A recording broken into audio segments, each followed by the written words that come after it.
വിദ്യാർത്ഥി സംഘടനകൾ പൊതുനിലപാടായിട്ട് നേരത്തെ തന്നെ പ്രഖ്യാപിച്ചിട്ടുണ്ട്. വിദ്യാർത്ഥികളുടെ കൺസെഷൻ നിരക്ക് വർദ്ധിപ്പിക്കാൻ സാധിക്കില്ല എന്ന് വിദ്യാർത്ഥി സംഘടനകൾ, എല്ലാ വിദ്യാർത്ഥി സംഘടനകളും, ഭരണാനുകൂല സംഘടനകളും പ്രഖ്യാപിച്ചിട്ടുണ്ട്, പ്രതിപക്ഷ സംഘടനകളും പ്രഖ്യാപിച്ചിട്ടുണ്ട്. അപ്പോൾ ഈ ഗവൺമെന്റ് സെക്രട്ടറിയുടെ നേതൃത്വത്തിൽ രവിരാമൻ കമ്മീഷൻ റിപ്പോർട്ട് വന്ന സ്ഥിതിക്ക് അതിനെക്കുറിച്ച് അവരുമായി ചർച്ച ചെയ്യണം. കാരണം ആ റിപ്പോർട്ടിൽ പറയുന്ന കാര്യങ്ങൾ അവരൊന്ന് പഠിക്കട്ടെ. കുട്ടികൾ എന്ന് പറഞ്ഞാൽ നല്ല വിദ്യാഭ്യാസമുള്ളവരല്ലേ, അല്ലാതെ കാര്യബോധമില്ലാത്തവരല്ലല്ലോ നമ്മുടെ നാട്ടിലെ വിദ്യാർത്ഥികളും വിദ്യാർത്ഥി സംഘടനകളും. ഞാനങ്ങ് കണ്ണടച്ച് പറ്റൂല എന്ന് പറയുന്നില്ല. അവർ കാലം മാറിയില്ലേ, അവർ പുതിയ യുഗത്തിൽ ജീവിക്കുന്നവരല്ലേ, എല്ലാ മാറ്റങ്ങളും കാണുന്നവരല്ലേ. വിദ്യാർത്ഥി സംഘടന നേതാക്കൾ എന്ന് പറയുന്നത് യാതൊരു ബോധമില്ല വരുന്ന ആൾക്കാരല്ല. അവർക്ക് നല്ല വിവരമുണ്ട്, അവർ നല്ല രീതിയിൽ കാര്യങ്ങൾ പഠിക്കാൻ എടുക്കാനാണ്. അവരൊന്ന് പഠിക്കട്ടെ.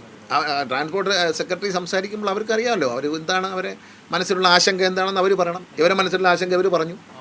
അവരെ മനസ്സിലുള്ള ആശങ്ക നമ്മൾ കേൾക്കണ്ടേ. കാരണം ജനാധിപത്യമല്ലേ. കാരണം എല്ലാത്തിനും വില കൂടി. എന്നാൽ പിന്നെ എന്താ സ്കൂൾ ബസ്സിൻ്റെ ചാർജ് കൊടുക്കാൻ പറഞ്ഞൊരു സമരം ചെയ്തുകൂടി? ഈ സ്കൂളിൽ പോകുന്ന മഞ്ഞ ബസ്സിനകത്ത് എല്ലാവരെയും എത്ര പൈസയാണ് വാങ്ങിക്കുന്നത്? അതിലാർക്കും തർക്കമില്ലല്ലോ. അപ്പോൾ നമ്മൾ പറ്റുന്നതല്ലേ ഇതിനകത്തൊരു കാര്യം ന്യായമായിട്ട് ഞാൻ പറയാം. നിങ്ങളത് എങ്ങനെ വളച്ചൊടിച്ചാലും എനിക്കൊന്നുമില്ല. പക്ഷേ ഗ്രാമപ്രദേശത്തുള്ള കുഞ്ഞുങ്ങൾ ഇതിനെ ആശ്രയിച്ച് പോകുന്നവരെ ബസ്സിൽ കയറ്റാതെ പോകുന്ന ദുഃഖകരമായ കാര്യമാണ്. അപ്പോൾ ബസ്സിൽ കയറ്റാത്ത സാഹചര്യം വരുമ്പോൾ ആ കുഞ്ഞുങ്ങൾ പലരും പാവപ്പെട്ടവരെല്ലാം കർഷകരുടെ മക്കളെല്ലാം കയ്യിൽ നിന്ന് കാശ് കൊടുത്ത് കൺസെഷൻ വാങ്ങാതെ ടിക്കറ്റ് എടുത്ത് പോകുന്ന ഒരു ദുഃഖകരമായ കാഴ്ച. അതാരും കാണുന്നില്ല. അത് ഞങ്ങൾ കാണുന്നു, ഞാൻ കാണുന്നു. അതൊരു സത്യമാണ്. അതുകൊണ്ട് എല്ലാവർക്കും പാസ് കൊടുത്ത് എല്ലാ കുഞ്ഞുങ്ങൾക്കും അത് ഉപയോഗപ്പെടാത്ത രീതിയിൽ പോകണം എന്നാണ് എൻ്റെ ആഗ്രഹം. ഗവൺമെൻറ്റിൻ്റെ ആഗ്രഹം അതാണ് ഞാൻ പറയുന്നത്. എൻ്റെ ആഗ്രഹമല്ല, പേഴ്സണൽ ആഗ്രഹമല്ല. എല്ലാ കുഞ്ഞുങ്ങളും പാസ്സോടുകൂടി വണ്ടിയിൽ കയറി അവർക്കെല്ലാം കൺസെഷൻ കിട്ടണം.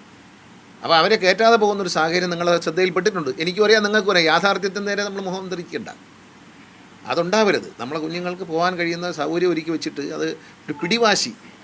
വിദ്യാർത്ഥി നേതാക്കൾ അങ്ങനെ കണ്ണടച്ച് പറയുന്നവരൊന്നുമല്ല. അവർ ഈ അദ്ദേഹത്തിൻ്റെ കമ്മീഷൻ്റെ റിപ്പോർട്ട് പഠിക്കട്ടെ, സംസാരിക്കട്ടെ, അവർ പഠിക്കട്ടെ, അവർ പഠിച്ചിട്ട് മറുപടി വരട്ടെ. അല്ലെങ്കിൽ ഒറ്റയ്ക്ക് ഏകപക്ഷീയമായി ഇതൊന്നും ഏർപ്പെടുത്തില്ല. അത് ഗവൺമെൻറ് നയമല്ല. അതുകൊണ്ട് അവരോട് സംസാരിക്കും, സെക്രട്ടറി സംസാരിക്കട്ടെ, അത് അവർ മനസ്സിലാക്കി കഴിഞ്ഞ് എന്തെങ്കിലും സംശയം ഉണ്ടെങ്കിൽ മന്ത്രി സംസാരിക്കും. ആദ്യമേ മന്ത്രി സംസാരിക്കേണ്ട കാര്യമില്ല. അവർ ഔദ്യോഗികമായി നല്ല കുഞ്ഞുങ്ങൾക്ക് നല്ല വിദ്യാഭ്യാസമുള്ള നേതാക്കന്മാരല്ലേ, അവർ വരട്ടെ, അവർ കാര്യങ്ങളൊന്ന് പഠിക്കട്ടെ. പഠിച്ചതിന് ശേഷം അവരുമായിട്ട് സംസാരിക്കട്ടെ. കാരണം ഇവരെ ബുദ്ധിമുട്ട് എന്താണെന്ന് അവരും അറിയാം. എല്ലാവരെയും ബുദ്ധിമുട്ട്, എല്ലാവർക്കും ബുദ്ധിമുട്ടുകളില്ലേ. എല്ലാ വിഭാഗക്കാരും ഒരു സംസ്ഥാനത്ത് ജീവിക്കുന്നവരാണ്. അവരുടേതായ ബുദ്ധിമുട്ടുകൾ എല്ലാവർക്കും ഉണ്ട്. നമ്മൾ പ്രായോഗികമായി ചിന്തിക്കാം. അത് ചിന്തിക്കാൻ അവർക്ക് കഴിയും. അപ്പോൾ ചർച്ചയിലൂടെ ഒരു സമവായം ഉണ്ടാകാൻ കഴിഞ്ഞാൽ നമുക്ക് ഈ നാട്ടിലെ ഈ ഏകപക്ഷീയമായിട്ട് ബസ് ചാർജ് നമ്മൾ വർദ്ധിപ്പിച്ചാൽ ഇവിടെ ഒരു വഴക്കുണ്ടാക്കാൻ കാത്ത് കുറേ ആൾക്കാരുണ്ട്. അത് കത്തിക്കാൻ നിങ്ങളിൽ ചില ആളുകളുമുണ്ട്. എന്തിനാണ് വെറുതെ എൻ്റെ പേരിൽ ഞാൻ കാരണം ഇവിടെ തീ പിടിക്കണ്ട, അങ്ങനെ വോട്ട്